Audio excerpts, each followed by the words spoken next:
Welcome back to another episode of Important Miscellaneous Talks. I'm your host, Glass Crossfield, and we are changing the world one podcast at a time. And I'm very excited for this one.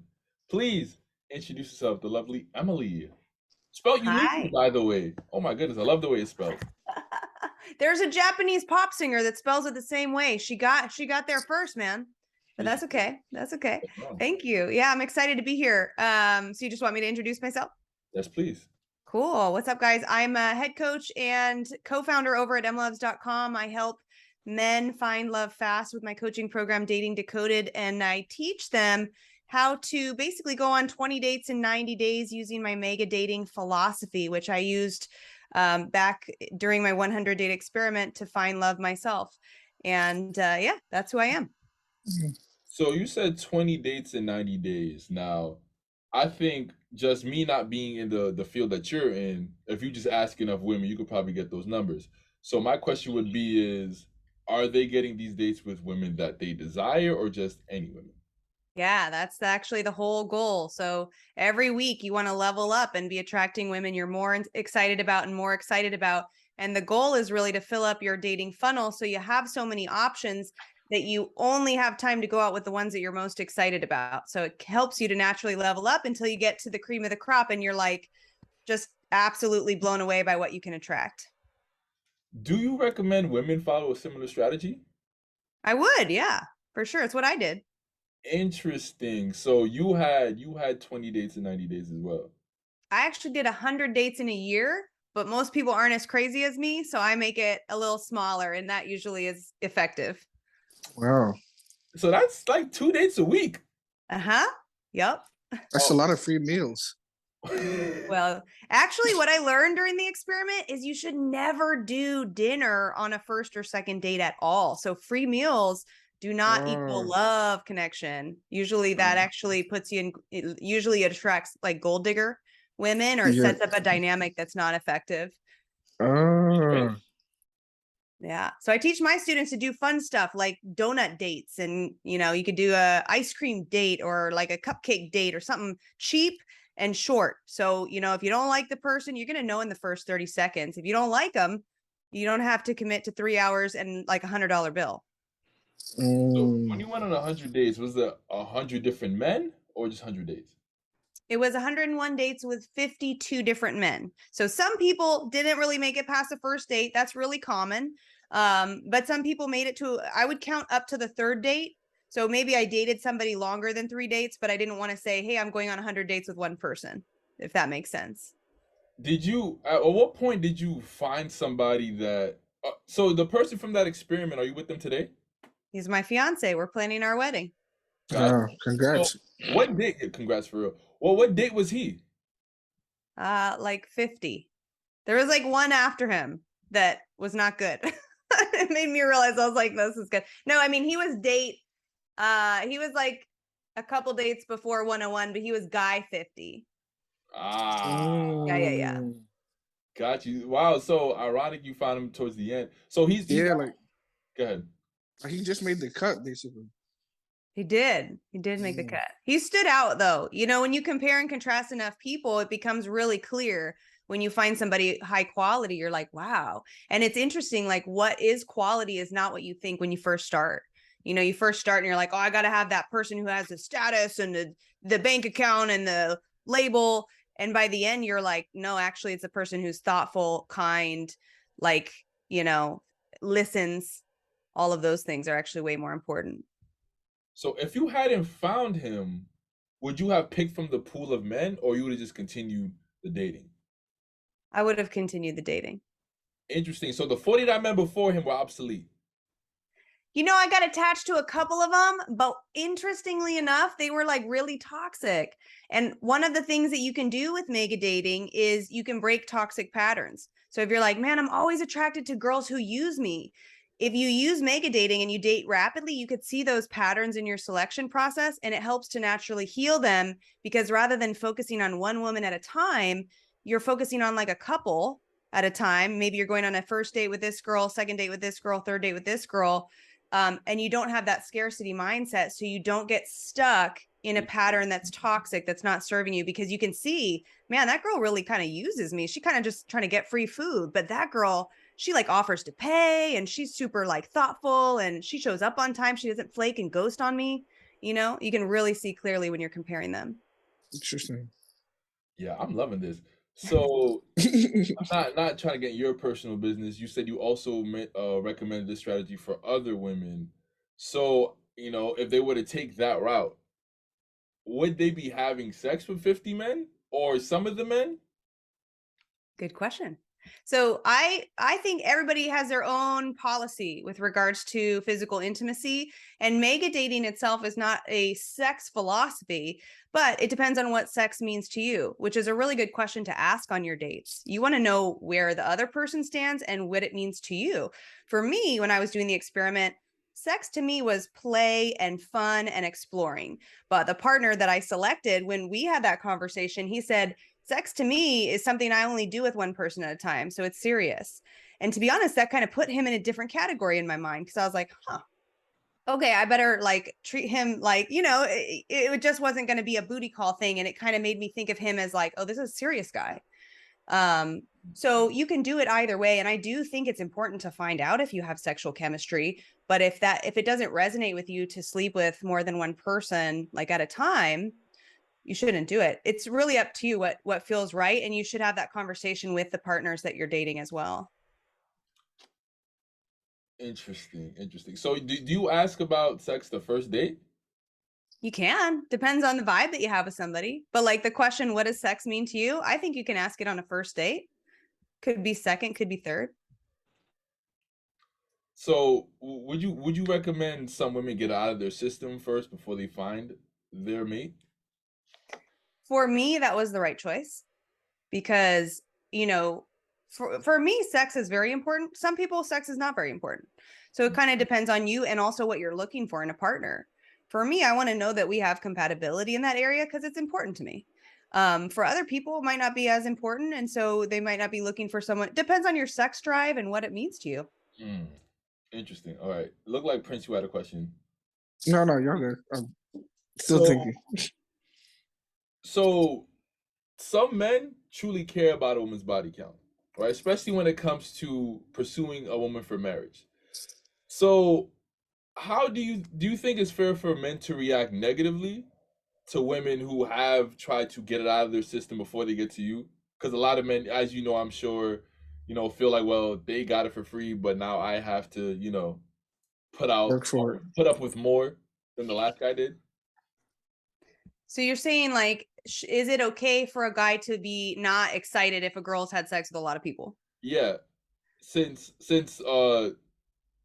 you seem to be okay with pushing the narrative that women should get it out of the system first, correct? Yeah. Well, I think everybody needs to do what's right for them. I Okay. don't think that what's right for me is right for everybody. I'm just a sexual person. Mhm. I also live in a really sexually free area. Like people are very open to sexuality here.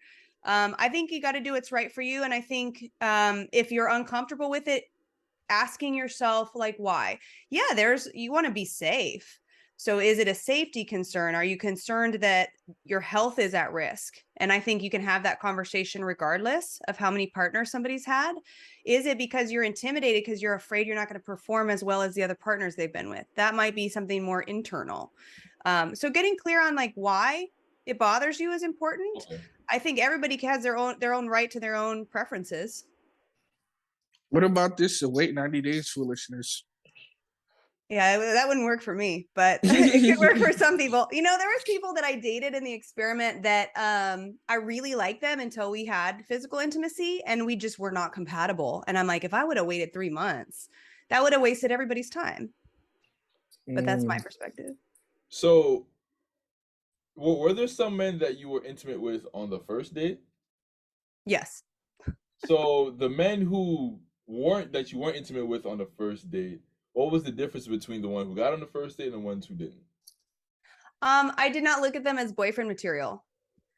And I think that's what was interesting about my fiance now. Yeah. Okay. So you said so the men who got it after the first date, they weren't boyfriend material. Usually if I wanted to be physically intimate with someone sooner, I didn't categorize them as a serious contender. Like I may have been interested in them sexually, but not for a boyfriend. Okay, so That's not I fair. think no, yeah. I And don't speak I for all women. I will say I do not speak for all women on that. Yeah, I get you. okay. So this is something that we typically find that's common. Of course, not everybody, but that's usually what we hear. So it's like because I don't take this person seriously or I don't see it going far, yeah, I don't mind sleeping with them. But say a guy like Glass or myself, oh, I respect you, so I can't do that. And I'm looking at you crazy, like treat me how you treat the rest. Because it's like, because it's like, okay, you don't see that person in that, or I guess us young people call it like a fuck boy, I guess, because the person is a fuck boy. Yeah, I'll fuck him, but I'll never, be in a relationship with him. But you who has, oh, I can see you being a husband, I can see you being a father, I can see something with you. I won't sleep with you. And to us, that's always been asked backwards. You should want to sleep with me more. I don't Right. like. I know. You know what's interesting and what I think causes that? I'm actually interviewing somebody today who wrote a really interesting piece about sometimes what happens in like sexuality is you want the person for sex that you wouldn't bring home to mom, and the person you bring home to mom maybe is not what you would want in sex. It's like a division of your sexuality. And so I'm speaking with somebody about that today, and I don't not a specialist in that, but what I think it is we all want what's hard to get. And so when a man says, no, I don't sleep with anyone on the first date, you're going to have to earn me. It's just the same as if a woman did that.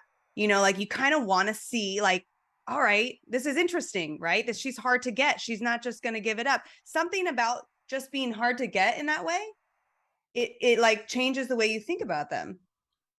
From the male point of view, it's like you see something with me long term, but I have to wait. And the guy that you see something with short term gets it that night. Mm-hmm. So Yeah, makes that can sense. be frustrating. But so with you and your fiance, if you don't mind me asking, were you guys intimate after the first date? No, he turned me down. So okay, you were interesting. So he turned you down because he was looking for something more serious. That's right. I invited him to come up. He said, no, I don't do that this soon.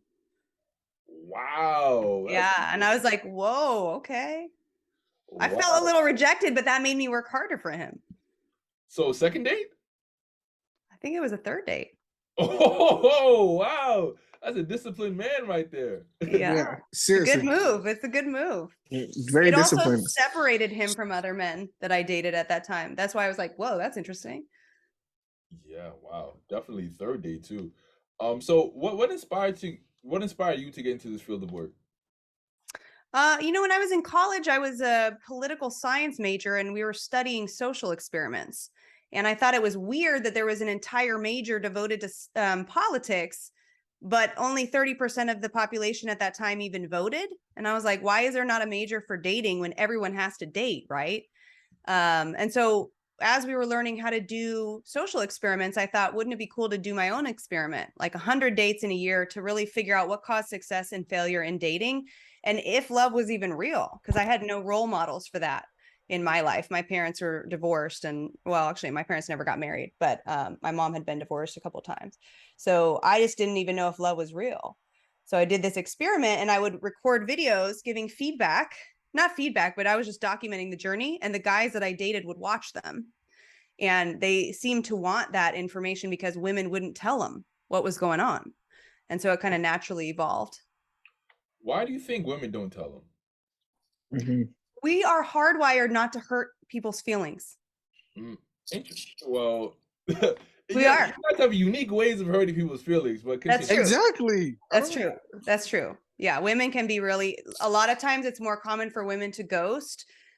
I don't know why, but it's like, so we're hardwired to nurture children, like as women, as a species. Doesn't mean that means every woman wants to have a child, but we're hardwired not to hurt a child's feelings. Like when a baby cries, a woman's reaction is like, it causes us physical pain in the body because we're supposed to help our species evolve. And as such, because we have that nurturing energy, it really is painful for us to disappoint other people. We don't want to be the cause of anybody's sadness.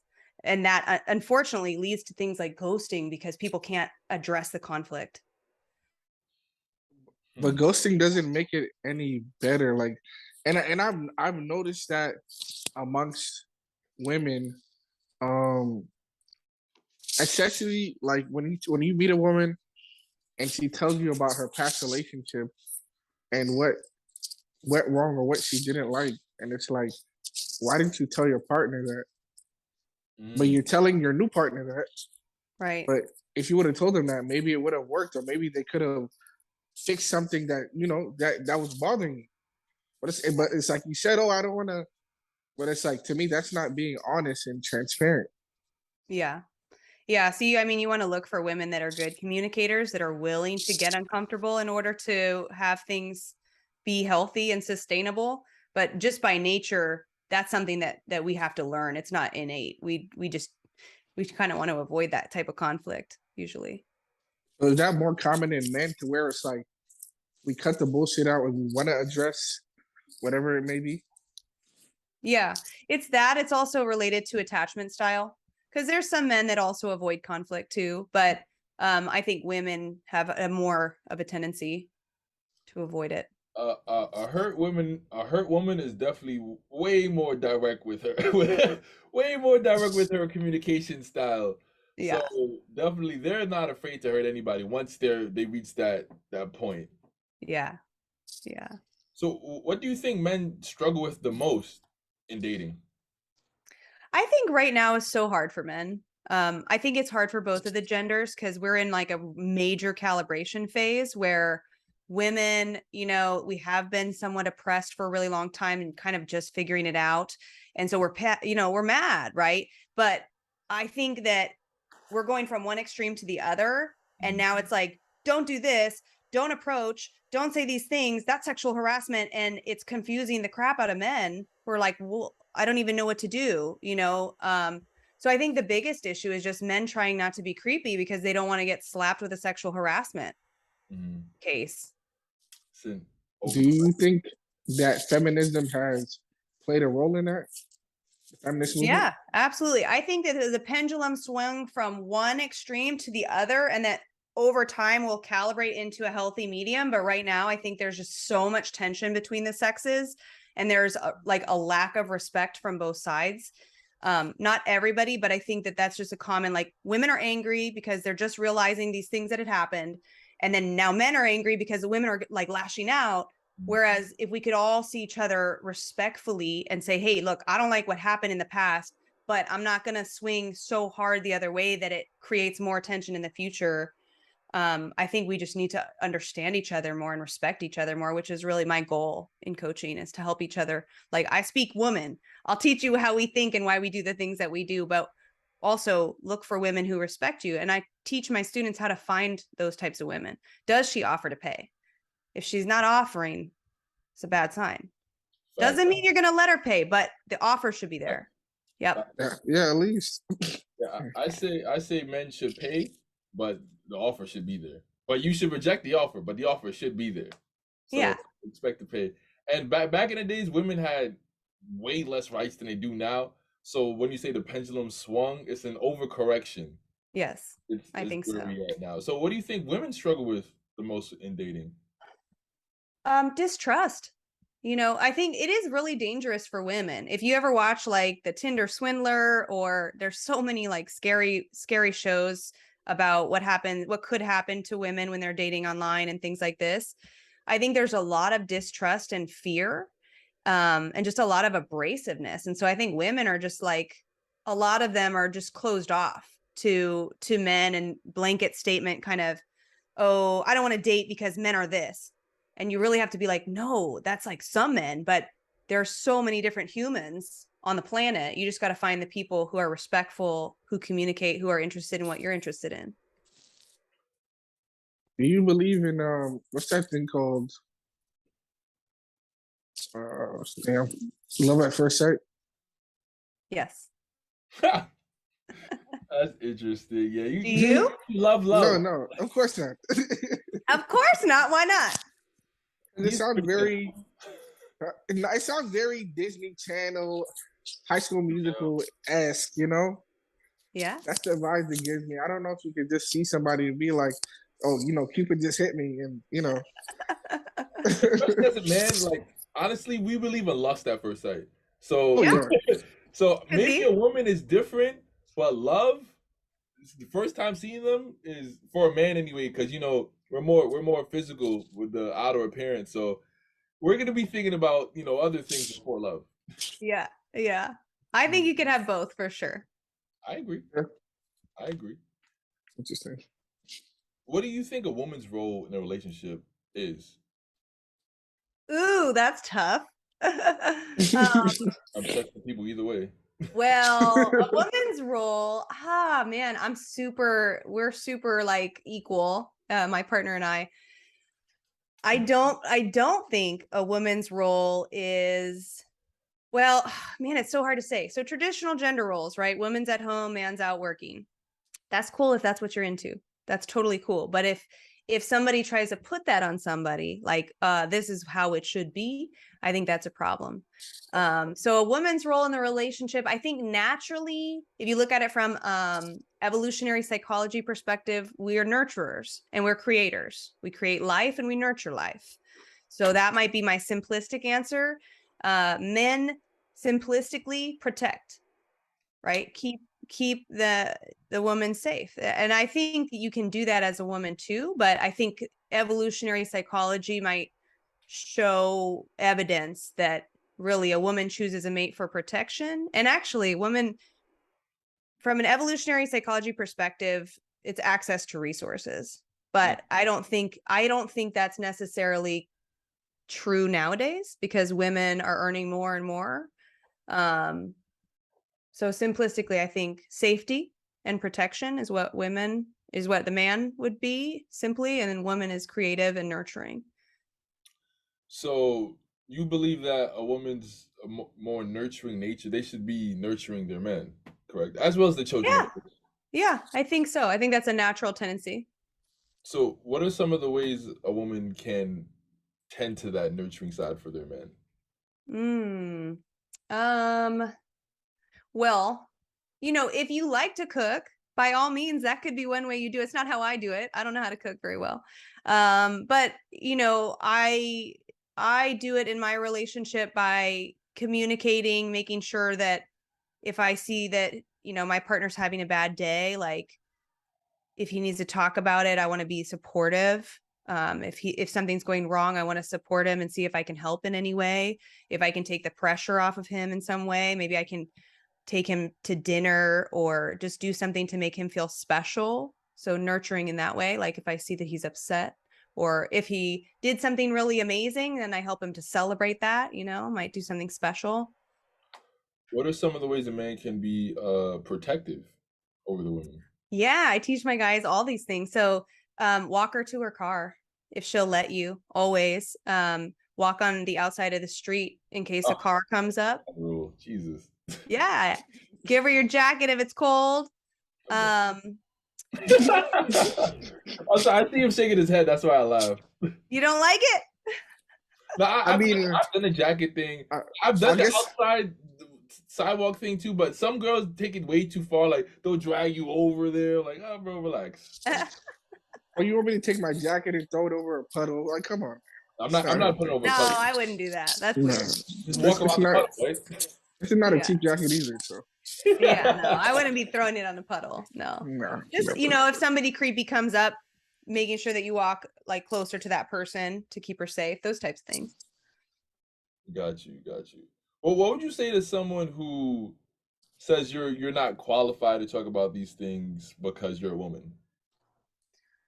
I mean, I speak woman. I can tell you if something's going to work or not. I'm not ever going to teach you to cold approach on the street because it never worked for me. Like I'm going to tell you what worked on me, period. So, what are some of the better strategies that help men acquire women that they're highly attracted to? Dating apps. I know everybody hates dating apps, but if you know how to set them up, they're the most effective and efficient tool ever. The thing is, most people don't know what they're doing. That's one, and two, it's way different for men on the dating apps than it is for a woman. It's way 101 dates is probably a light year for a woman if she wanted to with just one dating app. So what are some of the things that men can do to stand out on a dating app? Yeah, so I teach in my program like the 6 photo archetypes you want to have on your profile so that you don't look like a killer. That's really what we're thinking the first time we see somebody's photo is like, is this guy a killer? So I teach my guys not to look like that, right? And you would be surprised as a man, like what qualifies someone to look like a killer? Oh, it's like a lot of things that you wouldn't think of. You know, a lot of times people try to look cool in their photos. When you look cool, you look scary, right? You can't try to look cool. So I teach the archetypes and then how to test your photos. You really want to test your photos to see how competitive they are. A really great resource that I recommend is photofeeler.com. You can test your photos against the age range that you're looking to date. And your goal is to be in the top, ideally, if you could be in top 10% attractive. Doesn't happen usually the first photo you test, but you learn as you use that tool, you'll learn how to take a better photo and what people think about the photos that you're using. You said photofeeler.com. Mm-hmm. Interesting. Do you think that the dating apps are a good place for a man to find a wife? Totally. Yeah. What are some of those apps? Hinge, number 1. I hear Hinge a lot. Bumble, number 2. I'm hearing it more and more that it is a viable place to find a wife. However, the well, Tinder was first created for hookups. That was the original reason why the app became an app in the first place. Hinge was kind of directed towards relationships more, but men in general, like we're trying to get our rocks off, right? So what kind of like evidence you have to that's viable to prove that Hinge is an app for wives? Oh, like all of the people in my program that have gotten into relationships from it. And it's normally Hinge, but like it's a wide gap, What do you mean? as in like in comparison to the other apps. It's like Hinge Yeah. way above them. Hinge is way above them. I still recommend being on 5 because you could be shadow banned. You could have something not working correctly. It could be a technical glitch. So you don't want to rely on just one, but Hinge, like by far, everywhere that I have a student, Hinge works the best. Nah, Hinge got some heat. I'm not gonna hold you. It do got some heat. They got some fire joints on Hinge. There are 5 dating apps. I know like 3 major ones. Oh, there's tons of dating apps. Yeah. So I would recommend Hinge, Bumble, Tinder. Actually, it depends on how you set it up, whether it's a hookup app or not. I know a lot of people who've been married from Tinder. Facebook dating is pretty good. It can be hit or miss. And then Coffee Meets Bagel are my top recommendations. Interesting. Depending Coffee on Meets where Bagel you're is crazy. located, that might change. And also depending on like your religion or like different aspects of you, that might change. But those are the most common recommendations. Okay, so what about with the dating apps? If how would you break this down? Like, let's say I'm lit in certain places and in other places I'm not. So like, I might get a few matches in New York, but if I go to Colombia or if I go to another country, I'm the bee's knees. What? I'm the hottest thing since sliced bread. Yeah. Yeah. How do you explain that? Yeah, we just did a couple videos on this about the macro versus the micro. And the macro is like, so the micro is like, hey, let me optimize my profile photos. Let me learn how to communicate better. Let me get better clothes. The macro is like, what happens if I change my environment? And we've seen a lot of people, especially like New York is really good for men. There's more single women in New York than other cities. So it's the easiest place to meet women. But yeah, going to another country sometimes elevates you because now you're exotic to that country. You have an accent to them. You're from this other place. You're interesting. You're sexy. Like it's interesting. And it depends on where you go. I was just talking to one of my students from Iran who's like 6'6". And in Iran, when he lived there, that was like not cool to be that tall. And then he came out to San Francisco and he's like hot tamales out here because height is cool in America. But it just depends. Interesting. So, wow. That's very. So, here's another interesting tidbit. Because a lot of these apps are mostly men on these apps looking for women. So, oftentimes, you got to hit the paywall and you got to put up some dough. So, is that something that your students run into a lot where you just, as a man, you have to pay? You have to. You have to. Yeah, nowadays, yes. When they were newer apps, no, but only pay if you know that you have a competitive profile. So make sure your photos are performing well on Photo Feeler. And then, I teach people how to set up their profile so they're leveraging the keywords they use on their profile, because part of the apps, how they match you with people, is the keywords you use. So if you put fun on your profile, you're going to match with women who also use the keyword fun on their profile. So we strategically design it so you're attracting exactly who you want. But if you know that your profile is competitive, then yeah, definitely upgrade, because they're going to limit how many people you can see, and they're not going to show you the best of the best. Oh, wow, these apps, they're scoundrels, I tell you. You got to But make money. they're getting pricey. Like Hinge, I think Hinge lost their mind. Hinge used to be affordable. They got a little hot. They don't know how to act no more. If you travel and you upgrade it in a different area, like New York is probably gonna be super expensive. San Francisco is super expensive too. But if you travel somewhere like less popular and you upgrade to a limited or a lifetime, like Idaho or it's cheaper. Place? Yeah. Okay. Yeah. Say less. What's the best way for a man to increase his confidence and to maintain it? That's a good question. I think for my students in the program, it's really mega dating. It's just living the process of dating multiple people. The first date you go on, you might be super nervous, but exposure, which is really what it is, it's just exposure therapy. The more you do, and I teach them how to stack dates. So like on a Saturday, let's say you go on a date at 11, another date at 1, and another date at 3. By the time the 3 o'clock date rolls around, you don't have any energy to be insecure. Like you just are zapped, right? So you're naturally going to be more authentic and confident. And the more you do it, it's like socializing yourself. Like you're getting so much experience that pretty soon you have confidence because you've had so much exposure. Interesting, man. We might have to, yo, Prince, we gonna make a date, bro?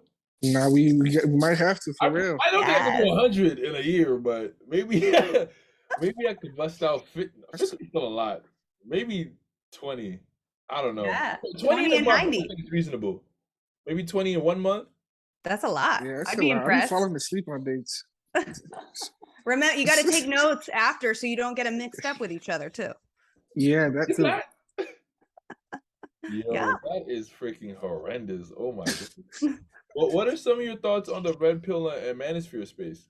Yes, sir. Yes, I accidentally got in a little YouTube fight with the manosphere space. I think it's Tribe of Men. They're angry. They're angry with me. Oh, really? I mean, I want to interview him too, man. He's a charismatic speaker, I'll tell you that. But yeah, no, I think the whole like, I'm just gonna be celibate and I'm just gonna like no women. I don't know. Are you winning if that's what you're doing? Like, do you feel like you're winning to just never have contact with women and never have sex? Like, I don't feel like that's who's gonna be celibate. That's crazy. Well, isn't that kind of like the idea of it? Like, Have you watched their stuff? I watched one of their videos. I did a reaction to one of their videos and it made me sad. I think like it's a defense mechanism. You get hurt, maybe you get divorced, or you have some woman who is not like a respectful woman who takes you to court or takes all your money or does whatever happens to some people.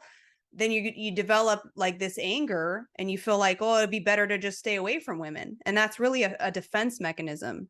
So, I mean, if that's what's going to make you happy, cool, but I wouldn't be happy.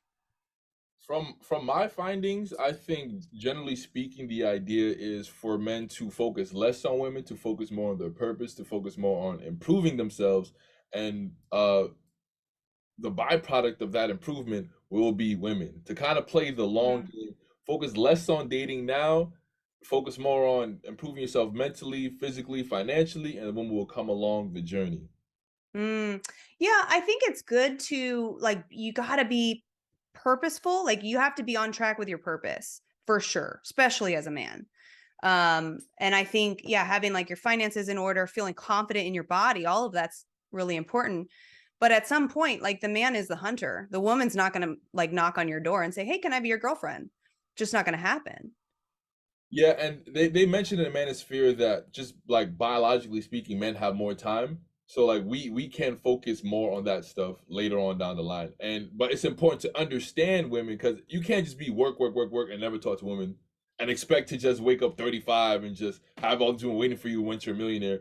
No, they implore you to talk to women, but don't, because for a lot of men, women can be a distraction, right? Sure. And you know, you mentioned how important the purpose is, so they're just asking them to prioritize the purpose, understand women, interact with them, but don't make that the center of their lives. And I'm sure that you've noticed in your line of work, some men, a lot of women are really truly the center of their lives. So Yeah.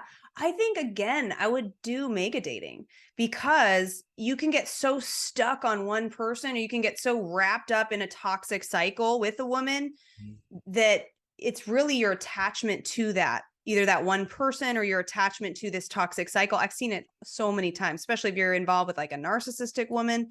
But if you make a date, it protects you from that. It's like the cure for attachment. You're not going to attach easily to any one person. So you're not getting so absorbed in dating for dating's sake. It's more like an experience. It's honestly like a transformation for yourself. You learn so much more about yourself and how you're showing up, that I would argue that, you know, it's not like an obsession with dating. You're actually learning about yourself and what you want and need, and also how to communicate that. So yeah, in essence, I think it is important for you to be on purpose and to feel confident. And if that requires you to take a step back from dating and then wait until you're really ready, that's cool. so it seems like mega dating seems to be your ultimate solution. Now you make it seem very simple. So what are some of the what are you make it seem easy. So what how does one mega date? Yeah. Well, you mean like how do they fill up their funnel so that they can go on that many dates? Or what do you mean?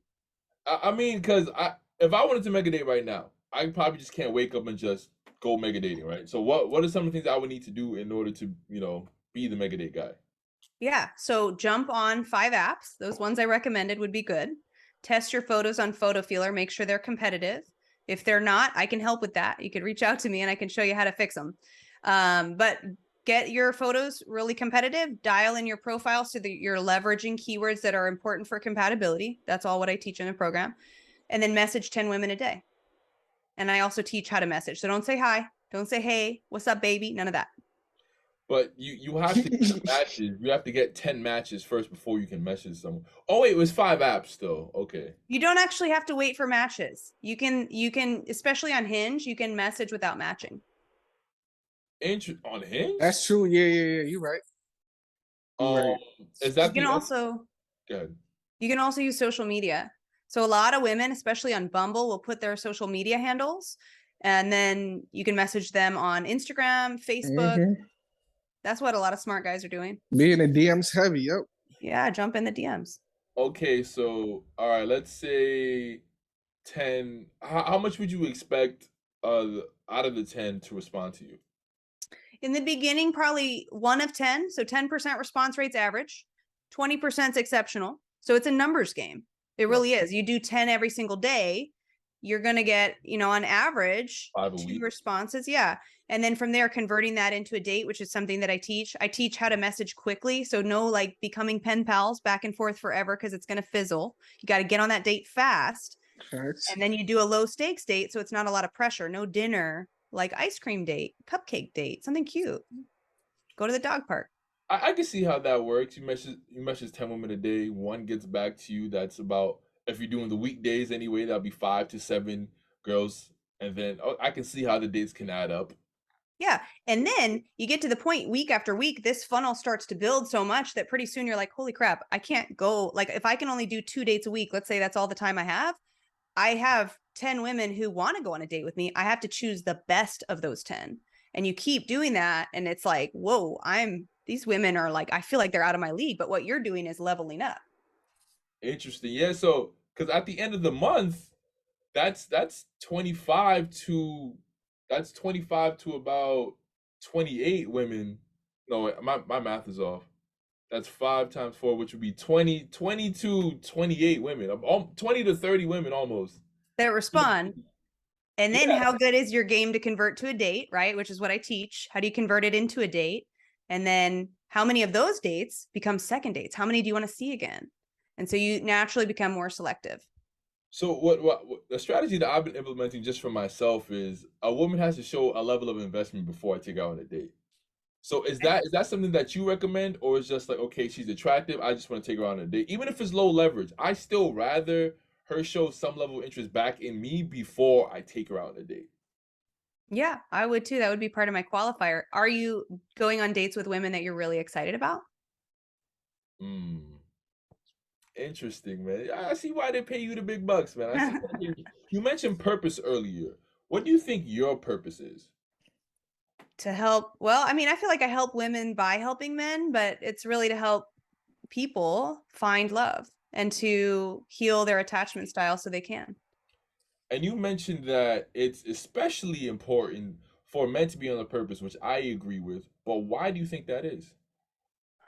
Um, Probably it goes back to evolutionary psychology. Like man is naturally the hunter, and I don't know. It's just like a natural part of. I think women need purpose too. I totally do. I just think our purpose tends to be a little bit different, like a little more related to nurturing. That's why I like this role that I play. I nurture men. I help them to reach their full potential by showing them how great they can be. So I think a man has to be on purpose because a woman doesn't want to follow somebody who's not a leader. And if he doesn't know where he's going, nobody's going to be attracted to him. It's not about money. It's about, this is my dream and I'm going for it. What are some of the things that you would tell your daughter when it came to dating? Don't have sex on a first date. Interesting. Yeah. Which is funny. Yeah, I guess I wouldn't though, because then it makes it more, everybody works harder and it's a little more interesting. Well, I don't know. What else would I say? Make sure he's nice and thoughtful, which a lot of people overlook that. A lot of people are like, does he have a job? You know, is he impressive? Does he make this much money? It doesn't matter. I think one thing I noticed when it comes to dating, especially online dating, is that a lot of women will put, know how to hold a conversation.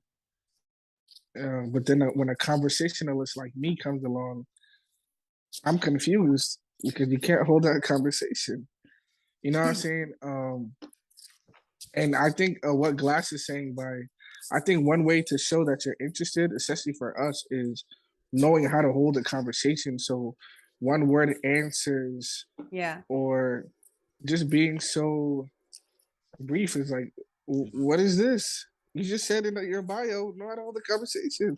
If she's not asking me questions back, I automatically for real. And that's a big thing. Me back, I just say, bro, you're not that interested, and I just. It could be simple. Like I did that yesterday. It was like, oh, how are you? Whatever. I mean, I have my little, I don't know what you want to call it. My little intro that I made that I throw in, and it usually works. So it's like, then the how are you comes, and then it's like you don't even say it back. So I'll come back and say, oh, I'm good. Thanks for asking. And then they'll laugh. You laugh, but then I'll unmatch. Who's really laughing? Yeah. Well, so people, how are you? Is like, there's no momentum behind it. So maybe I would challenge you. I agree. You got to have a woman who's interested, but also shouldn't know what to say. How are you? Hi, how are you? Hi, how are you? And 99% of other dudes are saying that. So you got to be different than them. And you got to speak to something compelling to her emotionally on her profile. Okay. That's going to get her talking. This is how I started always. And I said it to everybody. You know, it is what it is. So it's like, I'll start it with like, I'll hit the message and I'll be like, you caught my eye and attention. Well, what is it? You caught my eye and attention. Let me pull it up. Give me 1 second, because this is fire. I'm not gonna hold you. While he's doing that, do you think it's difficult for single mothers to date? And what are some strategies that you would give them? Yes, I think it's really hard for them. There is no I mean, you got to say it. You got to let people know.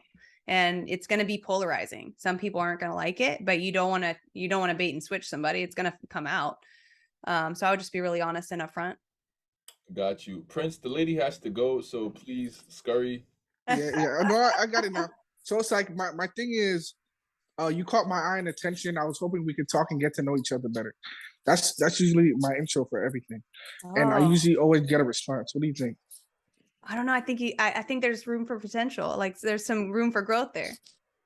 Like, okay, if you're talking to a girl when you look at her profile, can you tell what she wants you to talk to her about? She probably at least No. has, you know, girls put the corny things in there, bro. If you see her like on a boat, it says, "Bro, when's the last time you've been on the boat?" Something like that, you know, something that will it will have, you know, more to say than just "I'm fine," you know. Okay, but when they say I'm fine, I hit you with or if they ask me how about you, I'll be hey, I'm good now that I'm talking to you. So then Right? what is she supposed to say after that? That's No, hard they for her always to be say like, something. Hey, they Lindo. always they always go, oh, that's so cute. Do you really mean that? Or you probably say that to a million other girls. But you are. Yeah, yeah. I think a lot of the women want to feel unique. They don't want to feel like, okay, like these are the kind of the same cookie cutter lines they're getting from, you know, other women, or that men are giving out to other women. All right, cool. You gotta put some All right, thought behind it. Listen, bro. I know we all want it to be easy. We do, but you gotta put facts. thought behind it, bro. I get it. We gonna chop it up. Yeah, we gonna run this back. We Gotcha. gonna Well, chop it up. hey, I will challenge you if you guys want to do mega dating and you want to commit to 20 dates in 90 days. I'm looking for people for my documentary who would film the before and after of each date, and then I would coach you in exchange for that for free. So that's something to think about if you're open to it. I do think there's some opportunities for improvement in the messages. Okay. Got Hey, you. look. Think about it. Think about it. For real.